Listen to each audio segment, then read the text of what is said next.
दोस्तों नमस्कार, आप सभी का बहुत स्वागत है। आज हम लोग डिविडेंड के बारे में बात करने वाले हैं कि डिविडेंड क्या होता है। और जब भी हम शेयर बाज़ार में इन्वेस्ट करने जाते हैं तो हमें एक कॉमन सा टर्म सुनाई देता है कि ये कंपनी ने इतना डिविडेंड पे आउट किया, फला कंपनी ने इतना डिविडेंड पे आउट किया।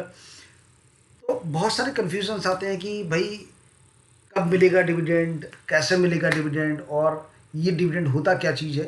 ठीक है, तो उसके बारे में ब्रीफ में मैं आपको थोड़ा समझाने की कोशिश करूँगा। आप छोटा सा वीडियो, कोई डाउट लगता है, कुछ भी आपको फीडबैक्स रहते हैं तो आप लोग कमेंट सेक्शन में डाल सकते हैं। एंड मैं कोशिश करूँगा इस वीडियो के माध्यम से आपको डिविडेंड को एक ब्रीफ इंट्रोडक्शन देने का, एक ब्रीफ में बताने के लिए कि ताकि आपके कन्फ्यूजन्स क्लियर हो जाए। मैं अतुल सिन्हा आप सभी का हार्दिक स्वागत करता हूँ। उम्मीद करता हूँ कि इस वीडियो के बाद आपको डिविडेंड को लेकर आपके डाउट जो हैं वो क्लियर हो जाएंगे, राइट। सो खैर, डिविडेंड क्या होता है।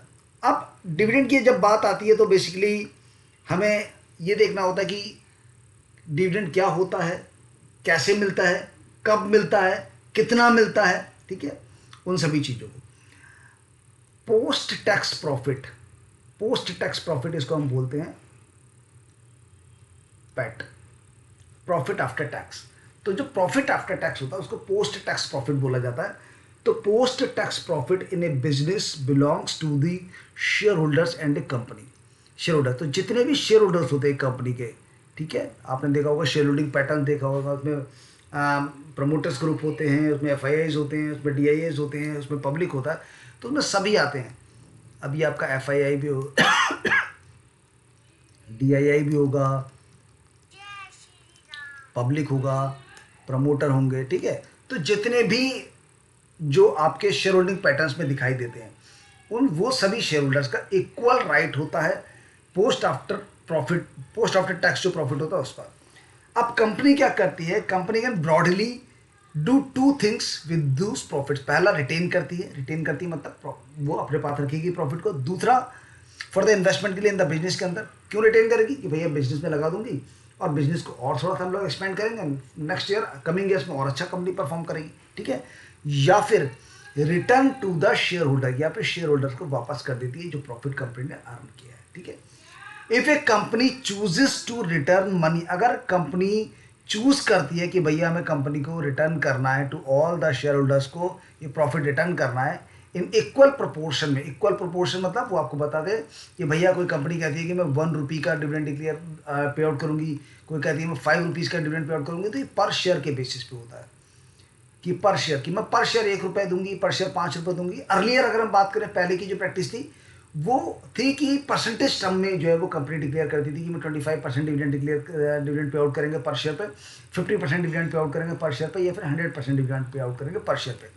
तो जो इक्वल प्रोपोर्शन है वो कंपनी डिसाइड करती है जब वो डिविडेंड को डिक्लेयर करती है। It is set to have declared a dividend. इसको हम बोलते हैं कि डिविडेंड को डिक्लेयर करना। जब कंपनी अपने शेयर होल्डर्स को वो प्रॉफिट डिस्ट्रीब्यूट करने का प्लान करती है तो वो डिविडेंड के फॉर्मेट में करती है, तो डिक्लेयर है dividend. In practice company distribute part of the profit, या तो पार्ट ऑफ द प्रॉफिट करती है and retain the part of the profit in the business. अब जनरली क्या होता है, कंपनी सपोज 100 रुपये कमाए तो पूरा का पूरा 100 रुपये वो नहीं बांट देती है। वो आपको क्या करेगी, 20 रुपये, 30 रुपये, ये आपको वो प्रॉफिट देगी, आपको डिस्ट्रीब्यूट करेगी एज डिविडेंड में। और 80 रुपये आपके अपने पास रिटेन करके रख लेगी कि भाई बिजनेस में लगाऊंगे मैं अगले। ठीक है, एक्सपेंशन करेंगे हम लोग बिजनेस का। ठीक है, डिमांड बढ़ रही है, डिमांड बढ़ रही है तो फर्दर बिजनेस एक्सपेंशन करेंगे तो हम उस डिमांड को मीट कर पाएंगे। ठीक है, the proportion of the distributor and retention of the profit will depend upon the opportunity available. ठीक है, तो अब डिपेंड करता है कि वो कितना दे रहे हैं, 20% दे रहे हैं, 30% दे रहे हैं और कितना रिटेन कर रहे हैं। वो उस पर डिपेंड करेगा कि कितनी अपॉर्चुनिटीज़ हैं कंपनी के पास कि वो पैसे को बिजनेस में लगा के उसको और स्पेंड करके उससे और बड़ा पैसा अर्न कर सकते हैं। उसके बेसिस पे वो रिटेंशन रेशियो अपना डिसाइड करते हैं, कितना रिटेन करना, कितना डिस्ट्रीब्यूट करना है। नेचर क्या है मैनेजमेंट का, आपका जो मैनेजमेंट है उसका नेचर क्या है उस पर डिपेंड करता है। एक्सपेक्टेशन क्या है शेयर होल्डर्स की, उस पर डिपेंड करता है। और ultimately the availability of the cash क्या है बिजनेस के अंदर, कि बिजनेस पे कितना कैश पड़ा हुआ है। जब आप डिविडेंड पे आउट करोगे तो कैश में ही करोगे भाई। तो कैश अगर कंपनी के पास नहीं है तो कैसे डिविडेंड पे आउट करेगा। तो ultimately availability of the cash in the business to distribute to the share holder.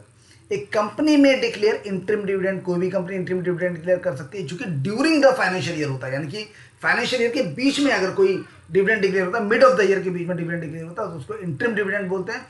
और फाइनेंशियल ईयर के एंड में, यानी कि जब ईयर एंडिंग हो जाता है और जब एनुअल रिजल्ट्स कंपनी डिक्लेयर करती है मार्च फाइनेंशियल के, तब वहां पर जब उन रिजल्ट के साथ कंपनी डिविडेंड डिक्लेयर करती है तो उसको हम फाइनल डिविडेंड बोलते हैं। तो दो तरीके के डिविडेंड होते हैं, one is the interim dividend, second one is the ठीक है फाइनल डिविडेंड। तो interim dividend and final dividend आपको मिलते हैं interim mid of the year, final at the end of the year. एक कंपनी हैज़ टू पे dividends with in the 30 days, यानी कि अगर कंपनी ने 1 तारीख को डिविडेंड डिक्लेयर किया तो 30 तारीख तक कंपनी को जो डिविडेंड है उसको अपने शेयर होल्डर को डिस्ट्रीब्यूट करना पड़ेगा। ठीक है, तो ये आपका डिविडेंड का हो गया कॉन्सेप्ट।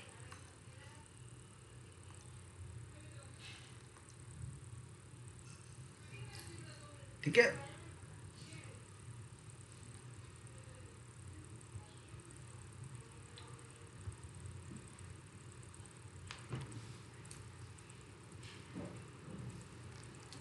ना सेबी हैज मैंडेटेड, अब सेबी ने क्या मैंडेटेड किया हुआ भैया, that listed companies shall declare dividend in the rupee term. अब सेबी ने मैंडेट कर दिया कि जो भी लिस्टेड कंपनीज हैं वो डिविडेंड को रुपी टर्म में डिक्लेयर करेंगी, ना कि परसेंटेज बेसिस पे।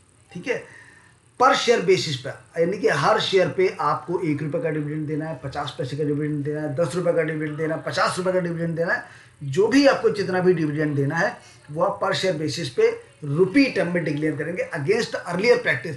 पहले क्या होता था, डिक्लेयर होता था dividend as the percentage of the face value, face value के परसेंटेज पर डिक्लेयर होता था। यानी कि अगर किसी कंपनी का फेस वैल्यू 10 रुपये है तो कंपनी ने कह दिया 50% डिविडेंड डिक्लेयर करेंगे, तो मतलब 5 रुपये हो गया।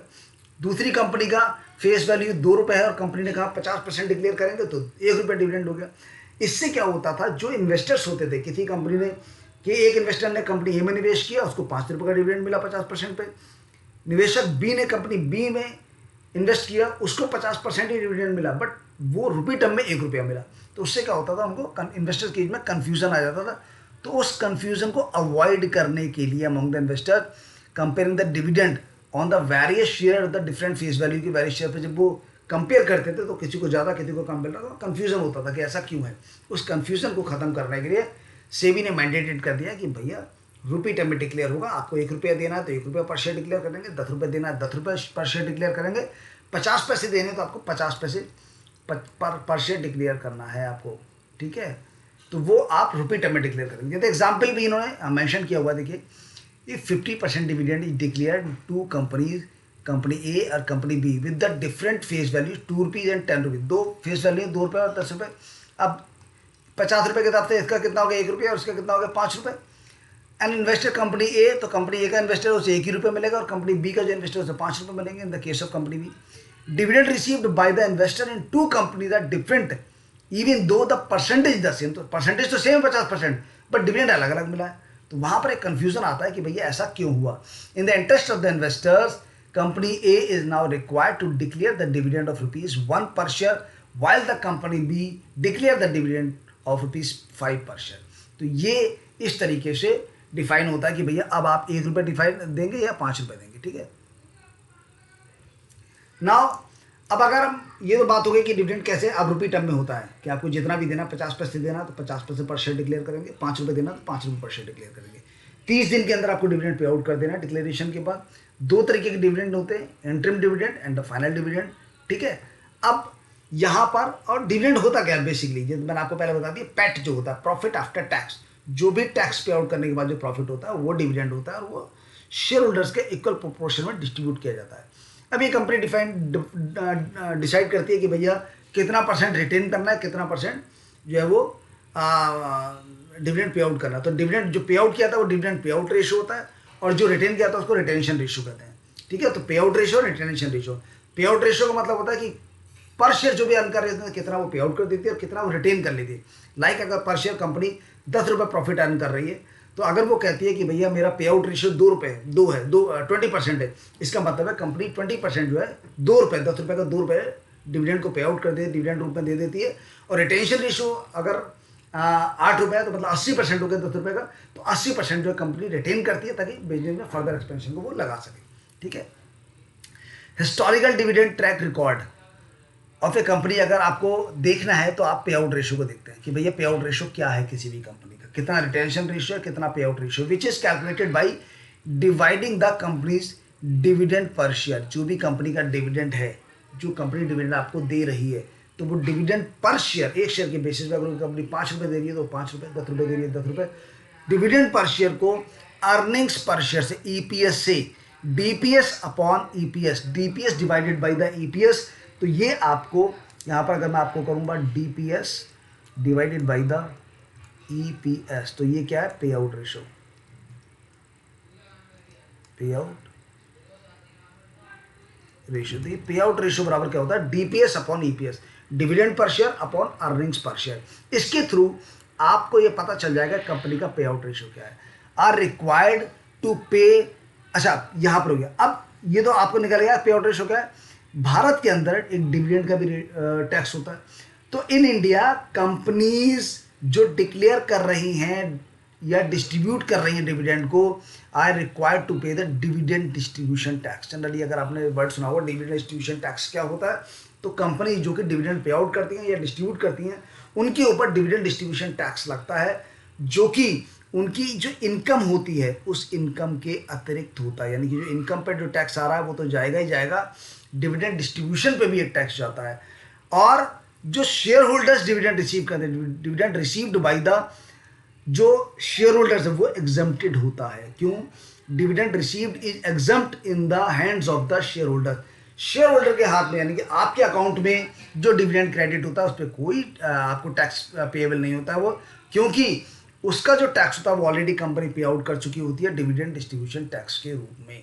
तो ये बेसिकली डिविडेंड के बारे में मैंने आपको ब्रीफली बता दिया। उम्मीद करता हूँ कि इस वीडियो के माध्यम से पे आउट रेशियो क्या होता है, डीपीएस क्या होता है यानी कि डिविडेंड पर शेयर क्या होता है, अर्निंग्स पर शेयर क्या होता है, ठीक है, डिविडेंड कैसे डिक्लेयर किया जाता है, रुपी टर्म में डिक्लेयर किया जाता है, ठीक है, साथ ही साथ कितने दिनों के अंदर डिविडेंड आपका क्रेडिट हो जाता है, 30 डेज के अंदर आफ्टर द डिक्लेरेशन। डिविडेंड दो तरीके के डिविडेंड यहाँ पर आपको बात करिए, interim dividend and final dividend. Interim मतलब मिड ऑफ द ईयर में जो डिक्लेयर होता है, और फाइनल मतलब जो एंड ऑफ द ईयर में आपको डिविडेंड दिया जाता है। तो ये डिविडेंड के बारे में ब्रीफ मैंने आपको दिया है आइडिया। उम्मीद करता है काफ़ी हद तक डिविडेंड के बारे में आपको चीज़ें क्लियर हो गई होंगी। फिर भी कुछ डाउट्स रहते हैं तो आप मुझे कमेंट सेक्शन में डाल सकते हैं। वीडियो पसंद आया तो लाइक और शेयर जरूर कीजिएगा। और दोस्तों बस आपसे एक सब्सक्राइब की डिमांड रहेगी कि प्लीज़ चैनल को सब्सक्राइब करिए, जिससे इसी तरीके के और भी वैल्यूएबल जो वीडियोस हैं वो आप तक पहुंचते रहे, और आपको इन छोटे छोटे जो टर्म्स हैं जो कि स्टॉक मार्केट से जुड़े हुए हैं और काफ़ी यूजफुल टर्म्स हैं, इनके बारे में आपको एक ईजी लैंग्वेज में आपको आइडिया मिलता रहे और आप उसको बेहतर तरीके से समझ के इन्वेस्ट कर पाए। Thank you so much.